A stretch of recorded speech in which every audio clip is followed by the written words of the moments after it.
So good afternoon, everyone, and thank you for joining us for our summer of 2023 School Safety and Security Committee meeting. I'm Chris McCord. I will be leading us today through our meeting.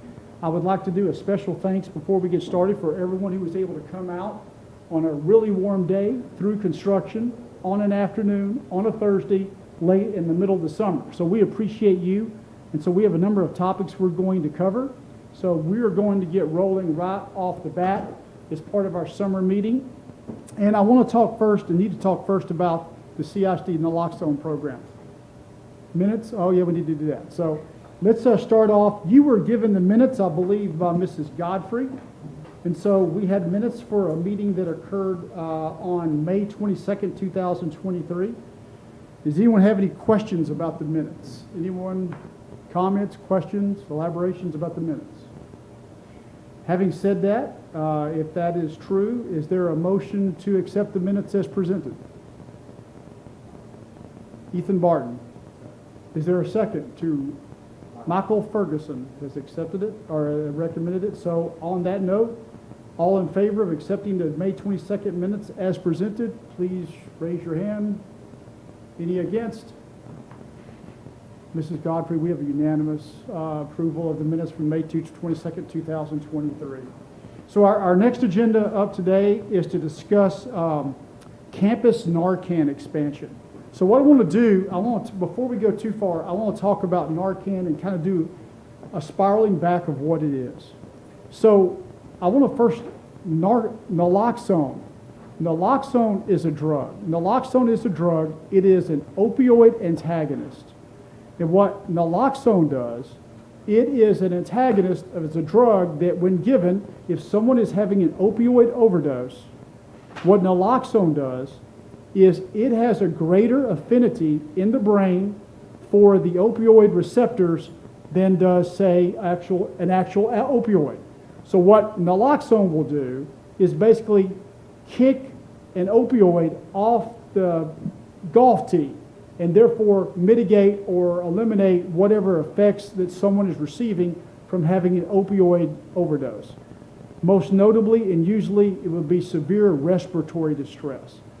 That effect or impact, that affinity that those receptors have for naloxone doesn't last forever. It is short-lived. It's a few minutes. Narcan is a brand name of naloxone that we currently use in our district. There's a lot of kudos has to go out to Barbara Robertson. She's our director of nursing. We have had naloxone and we've had specifically Narcan for this school year for our secondary campuses. And through the hard work of Barbara Robertson and also Chief Blakelock, who's worked collaboratively with the county, we've been able to acquire, deploy, and have it available. So you think of naloxone and Narcan. So I was thinking like of an SAT or ACT analogy a few minutes ago. So naloxone is to Narcan, as acetaminophen is to Tylenol. So Narcan is specifically the brand name. So just a little bit of history before we talk about Senate Bill 629. We have had Narcan on secondary campuses over the course of the year.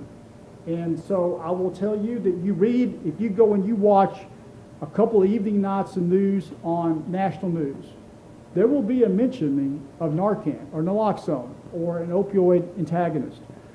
It's not just something that happens on the national news. We have used it on one occasion already in the last year on our campus. I cannot prove definitively that it saved the life of the students, but I know that it made a huge difference as we waited for 911 to show up. So it is real. We are not immune, so it is really a valuable item to have on a site. So currently we're 7 through 12, and it leads us to Senate Bill 629. So if you look at the slide, so you're saying, Chris, this is great. Why are you presenting this? Well, I want to make a special, you might want to keep in your thoughts. Barbara Robertson was going to present this. She's our director of nursing. She's a great employee. She's awesome. She had some significant house damage last night during the storm, so that's why I am here. So I'm fairly well versed on this, but if you have any really, really specific questions, either myself or Barbara will get back with you. But here we go.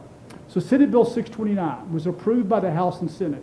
signed by Governor Abbott on June 18th of 2023, just a few days ago. So it's effective for September, coming back. But basically it requires school districts to have, maintain, and be able to administer an opioid antagonist, such as Narcan, when needed for grades 6th grade and lower. So remember, we already had it a year in advance for grades 7th grade and up. The biggest difference is that with this policy, it will require that we could choose to do grades lower than 6th, but we will have to have it for 6th graders, where we have not had it for 6th graders before. So that's a big difference. Requires at least one authorized and trained individual, which we have already, and provides for possible funding. And Chief, just so we can give a shout out, please correct me if I'm wrong, but the county's been very helpful with this. Office of Homeland Security and Emergency Management supplied us with a tremendous number of doses to be able to supply to officers and to nurses throughout the district. And they've got an ongoing commitment to help us where they can. So it's not overly expensive, it's just that we have so many schools and so many different places that we need it, it starts to add up. But they've been great. They've been kudos fantastic. to them. The county's been a lot of help to us in the last few weeks and months. Appreciate them greatly. So where are we right now? So we have multiple doses at every junior high and high school. We have in the clinic, athletic training rooms if applicable, and each CISD police officer carries a 2-pack with them. Is that accurate, Chief? That's correct. So Chief, you were pivotal in getting us to this point. What have I mentioned that the group would need to know about the acquisition of Narcan that maybe I haven't mentioned? There have been periods where it's been very difficult to find it, and the supply has been very low, and of course the need for it nationwide is just exploding still. So that's where Homeland Security has been a great help for us. We were actually able to just acquire a few weeks ago another 72 doses from them at no cost to us to be able to distribute it. So it's a big deal. It's appreciated. So what do we need to do to comply with 629? Well, we were way ahead of the game, but there are a couple of things worth mentioning. Is that we will be required to supply the intermediate campuses with Narcan. So that was already being done before 629 was ever ratified, so we were already planning to have that. We need to determine if we want to expand it to the elementary campuses. Our plan is to expand it to the elementary campuses, to have it, because we have people of all ages on the elementary campus. You have youngsters that are on elementary campus that have older siblings. We just can't predict the future.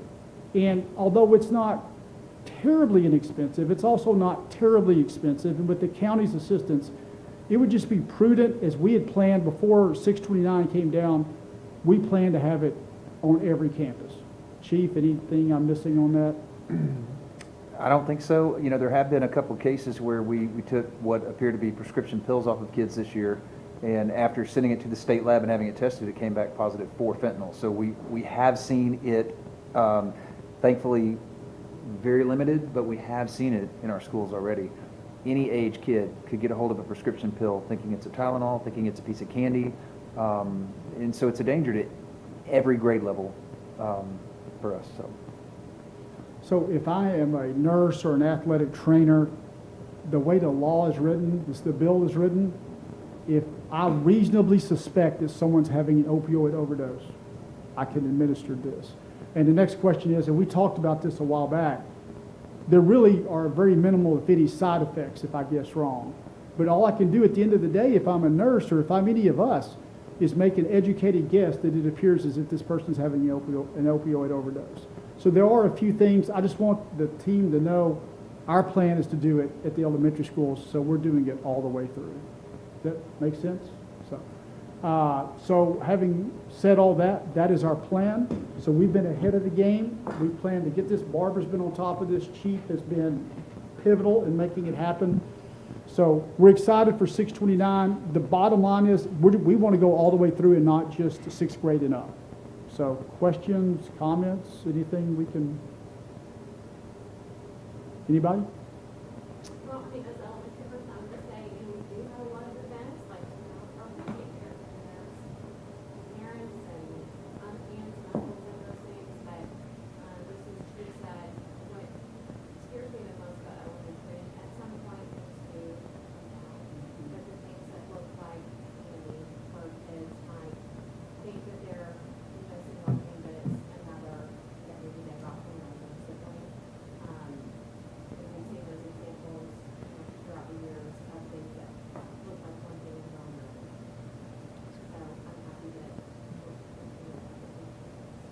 It's happening. The nurses have had a great attitude about it. The athletic trainers have had a good attitude, and just we've already used it. So it's not just something that happens somewhere else. It can happen anywhere. We're part of the world. So Just record another key part of that I wanted to add, because it doesn't just protect the kids who might ingest it, which is extremely important, but it also protects first responders and people who may come in contact with it. It's one of the main reasons that officers begin carrying it to begin with, because they come across people in possession of narcotics and could come in contact with it, so it protects them as well. So there is a 2-dose. It is a 2-dose pack. It is possible that we would have to use both doses before 911, before an ambulance would show up. So We did it 4. So They'll go on the rest for the rest. My guy would give it 4 so And it worked. so 2 packs. Were you there, Matt? Were you there? Yeah, we do it all the time. So it's administered nasally through a nasal spray, and it works quickly. It works in about probably 15 seconds. And we'll do a countdown, and if we don't start seeing a response, we'll give another one. And we just keep giving it to them. Because you don't know how much they've taken. I mean, they could have taken, if they've taken enough to go into respiratory arrest, we need to keep going. And like I said, sometimes the paramedics will have to get there and then they'll do a push, with the IV. But the nasal usually, probably 98% of the time, we'll get them up enough, we'll at least we'll get the rate back, they'll start believing, okay, now we got it. And by no means, Matt, it is not a permanent solution. It is buying us time until EMS shows up. And then you gotta get them to the hospital now. So, Because it's still in the system. Because like I said, we don't know how much they take. We have no idea. And it's still in there. and there's tremendous upside to using it, but very little to no downside to using it in that situation. No, not at all. So Not at all. it's a win. What is the timeline on when that was due to have an opinion or just a August of 2023 to start the school year. So a lot of people, I hate to keep saying chief and Barbara and the county and then the state to some degree. So a lot of people get kudos for it. So, Matt, anything else you could tell us? It's very important, because this is a big problem. Chief said 72, city of Houston, we probably do that a day, or more, of the Narcan doses. I mean, not my crew, but citywide, it would blow your mind. Houston, It would blow your mind how much of that stuff it's real. It's frightening because when you see a person going down from an opioid, how fast you lose them. And it's amazing once they've had the antagonist to watch them come back up. It's just unbelievable. Because they'll pull over in a car. A lot of the ways we'll see it is they'll pull over in a car and they still have the foot on the brake. And we have to throw it in the car. Okay, let's straighten them up. But Matt, it's just amazing in the last 2 years how far we've come as a district on this subject and topic. And we got ahead of it, but it's like, should we do it? We're doing it. It's just amazing. And in 2 years, where we come. So, okay, any other input or questions, Matt? That was very helpful. Good questions, Dr. Winkler, as always. Okay, our next topic, moving along, is Ethan Barton is going to talk to us. And we're going to talk briefly about required psychological first aid training. So, Ethan, if you could shepherd us through this topic. Before we get into it, y'all have to promise you're not going to throw anything at me.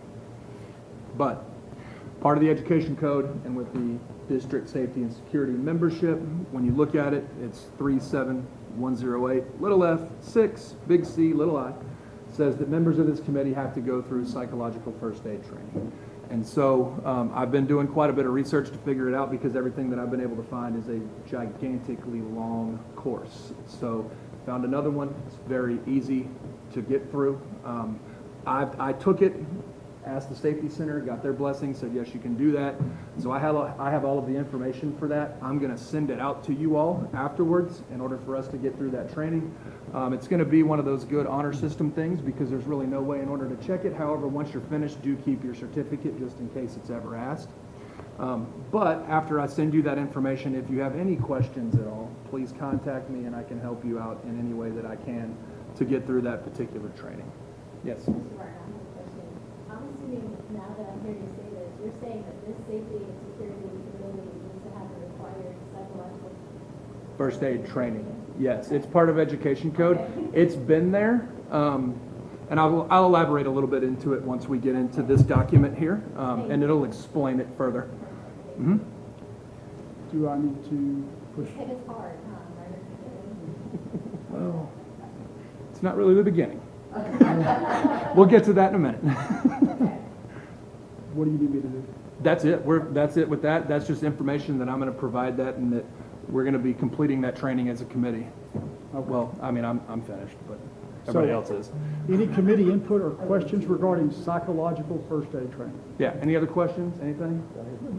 Mrs. Nelson? Yes. What is psychological first aid? Sounds like a I won't be able to articulate it as good as any of our people that are in mental health. However, what it is any kind of stressor that a child is put through, you will have a good foundational knowledge in order to help them along that way with that. And typically what it comes down to when we're talking about safety and security, we're really talking about any crises that any child has gone through.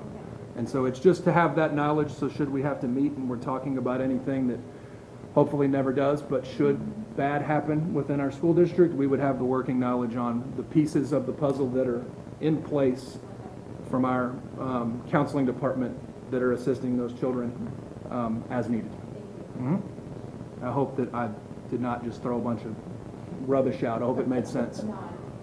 Okay. So basically, we'll be receiving information through our email. That is correct. Yes, sir. Okay. And I promise it will be as easy as possible. Painless as possible. Any last questions for Ethan regarding this? Comments? In that email, you'll tell us when the completion date is. Well, there really isn't one. It's one of those like, here we are, so as soon as possible, on your own time, but as soon as possible kind of things. But we'll check in periodically. Okay, so unless there's any further input or questions, Well, there's a test that you have to take. it's part of it. As part of the training. But they may ask for, the state may ask for certificates at some point in time, so it's just one of those things when you're completed, just hold on to it. Mm-hmm. I'll just put mine on my refrigerator. It's a good idea. Okay, thank you. Use a good magnet. I'll be happy to have a file if you want to forward them to me. Fantastic. Linda Godfrey, she's awesome. File, and he's got me for the win. Oh, So you can put my email address in the email to everyone. Mm-hmm. Or there's things And what I also will do is just say reply to this email, and I'll put direct replies to you as well, and so then we'll both get them. and I'll Sounds good. Thank you very much. I mean, I will if you want me to, but I won't like remind people and do that. We'll wait on that. I trust them all. And we don't have the full group here, so when the rest of the group gets the information, they're going to go, what? So I'm going to have to ask them. I'll have to answer other questions. So it'll be fine. We'll get through it. Ethan, thank you for presenting that topic. We're going to move on, and we'll be going into executive session shortly. We're going to be discussing really two different items in executive session. One is the 2020 to 2023 K-12 school district audit cycle completion. I believe that will be for Mr. Ferguson. And then also we'll be discussing the required Texas School Safety Center reports. So as we go into executive session, I will read this document here, and then we will segue into that. So the committee will go into closed session pursuant to sections 551.076 and 551.089 of the Texas Open Meetings Act. Any action, vote, or decision of the committee with regard to any matters discussed in closed session will be made when the committee returns to open session. The time is 2:22 p.m.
All right, so good afternoon, everybody. Welcome back. The time is 2:37 as we return from executive session.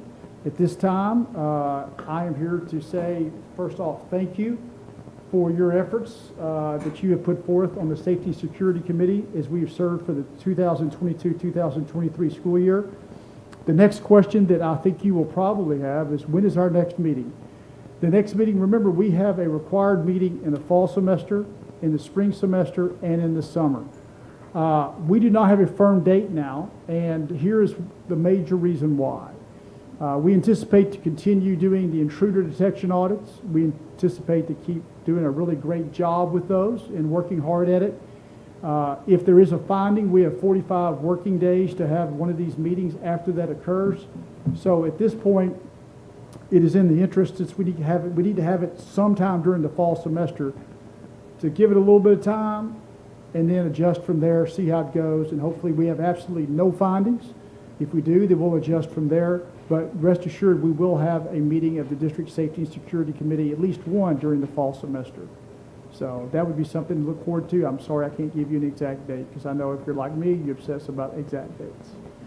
So before we ask to possibly adjourn, does anyone else have any questions or thoughts, musings?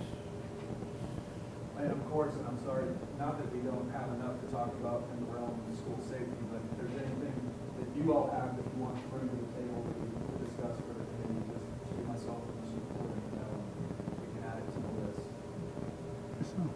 We've got, there's been a lot of exciting things that have happened in the positive realm on increasing school safety. So we'll try to keep bringing topics and possibly spiral back to talk about topics that we currently have done or expanding upon, like, for example, Narcan, what we've done with Narcan. So without further ado then, if there is a motion to adjourn, I'd welcome a motion to adjourn and possibly a second.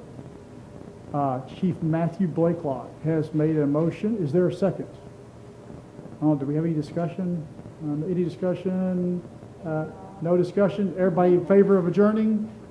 It's unanimous, Linda. And so I think that concludes today's meeting. Thank you, everybody. Appreciate it.